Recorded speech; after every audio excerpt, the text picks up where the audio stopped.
विश्वास कहता है अमावस्या के दिन, उस श्राद्ध पक्ष की अमावस्या के दिन जो नदी, तालाब, बावड़ी, कुआं किसी भी एक जगह पर अपने पूर्वजों का नाम लेकर शाम के समय पर दिया लगाएगा, ये मेरा विश्वास कहता है उसके लिए कुबेर भंडारी भंडार जरूर बनेगा, पितृ भंडार जरूर बनेंगे, ये निश्चित। किसी भी नवरात्रि के पहले जो अमावस्या पड़ती है, चावल की कटोरी में एक कपूर का टुकड़ा रख दीजिए महाराज, छोटा सा, और कपूर का टुकड़ा रखकर उस कपूर को दरवाजे के बाहर कटोरी में ही, चावल रखी हुई कटोरी में ही उसको पितरों का स्मरण कर कर जला दीजिए। और जलाने के बाद उस चावल को कहीं भी किसी भी वृक्ष की छांव में पक्षियों के लिए डाल दीजिए। शिव महापुराण की कथा कहती है, अगर मान लो पितृ आपको कष्ट दे रहे हैं, पितृ आपको तकलीफ दे रहे हैं, कोई काम नहीं होने दे रहे हैं, या कहीं आपको ऐसा लगता है कि पितरों का दोष है, तो वो पितृ दोष देवी, अब ये जो आप करेंगे ये कब कर रहे हैं? अमावस्या के दिन आप उसको रख रहे हैं। अमावस्या के दिन उसको रखकर रात भर आपने रखा कपूर के साथ में, सुबह एकम पड़ गई, नवरात्रि लग गई, उसी दिन उसको जला, कुछ तकलीफें लग रही है तो एक पीपल का पत्ता ले लो, उसके ऊपर एक कपूर का टुकड़ा ले लो, सारे घर में घुमाकर उसको दरवाजे के बीच मध्य में जलाकर रख दीजिए, थोड़ी सी देर जला दीजिए। 20 से 25 मिनट के अंदर स्वयं गुरु बाबा कहते हैं, राम सुनो, यदि कोई आरती में, पूजन में, घर में एक कपूर का टुकड़ा आरती के बाद में जब समर्पित करेगा तो उसको अश्वमेध यज्ञ का पुण्य प्राप्त हो जाएगा।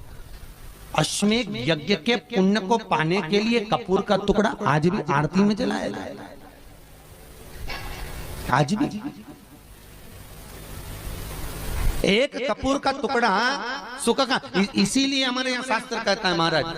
जब आपको घर में अगर ऐसा लगने लगे कि 15 दिन से बहुत बेचैनी है, बहुत दुख तकलीफ लग रही है, कोई ना कोई बीमार पड़ रहा है, कुछ ना कुछ तकलीफें लग रही है, तो एक पीपल का पत्ता ले लो, उसके ऊपर एक कपूर का टुकड़ा ले लो, सारे घर में घुमाकर उसको दरवाजे के बीच मध्य में जलाकर रख दीजिए, थोड़ी सी देर जला दीजिए। 20 से 25 मिनट के अंदर मकान में एनर्जी वापस आ जाएगी, उस भवन में एनर्जी वापस प्राप्त हो जाएगी। अमावस्या के दिन आपको लगता है कि हमारे पूर्वजों का उद्धार नहीं हुआ, हमारे पूर्वजों का कल्याण नहीं हुआ, कहीं अधोगति में कोई चला गया है, उसका बस एक बार, रोज नहीं जरूरत है, प्रतिदिन जरूरत ही नहीं, महीने में एक बार अगर अमावस्या के दिन भी आपने चंदन के, थोड़ा सा चंदन अगर मेरे देवाधिदेव महादेव को 7 स्थान पर समर्पित किया है। अशोक यहाँ पर वर्णन कर रही है, मैना, धन्य और कला की कथा कह रही है। तीनों ने सनकादि ऋषियों से मांगा। चंदन भगवान को अति प्रिय होता है, और चंदन ही एक ऐसा होता है जो पितरों को भी प्रिय होता है, जिसका स्पर्श मात्र लगने से पूर्वजों का कल्याण हो जाता है, वो चंदन का 7 स्थान शिवलिंग के बताए हैं, जहां पर भूल से भी अगर कोई चंदन की उंगलियां लगा देता है, 7 स्थान ऐसे हैं जहां चंदन की मात्र उंगलियां लगा देने से ही शिव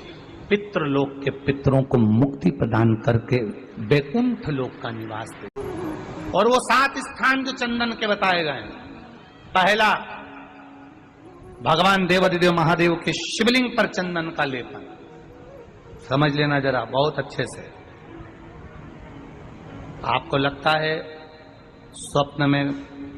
कोई मुर्दे दिख रहे हैं, या कोई जल रहा है, या कोई मर रहा है, या कोई चला गया है, ऐसा भय लगता है, बच्चों को मानी भेजूंगी ऐसा हो जाएगा, पति को मानी भेजूंगी ऐसा हो जाएगा, कोई हमारे कोई गलत तो नहीं कर रहा है, आपको लगता है। 7 स्थान चंदन के बताएं महाराज।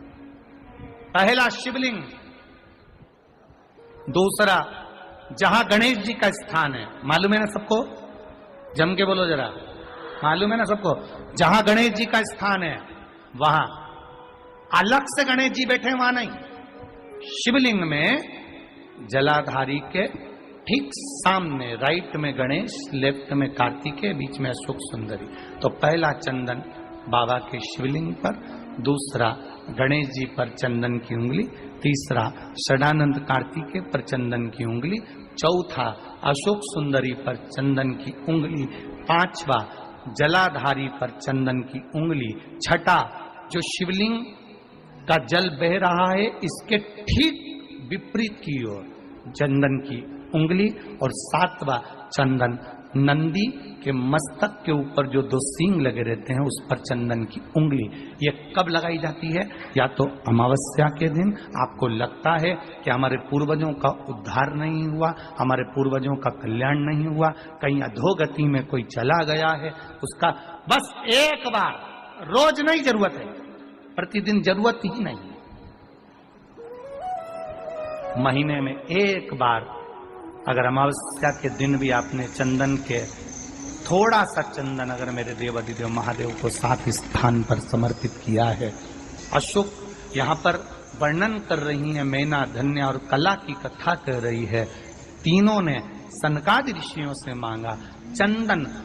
भगवान को अति प्रिय होता है और चंदन ही एक ऐसा होता है जो पितरों को भी प्रिय होता है, जिसका स्पर्श मात्र लगने से पूर्वजों का कल्याण हो जाता है। वो चंदन का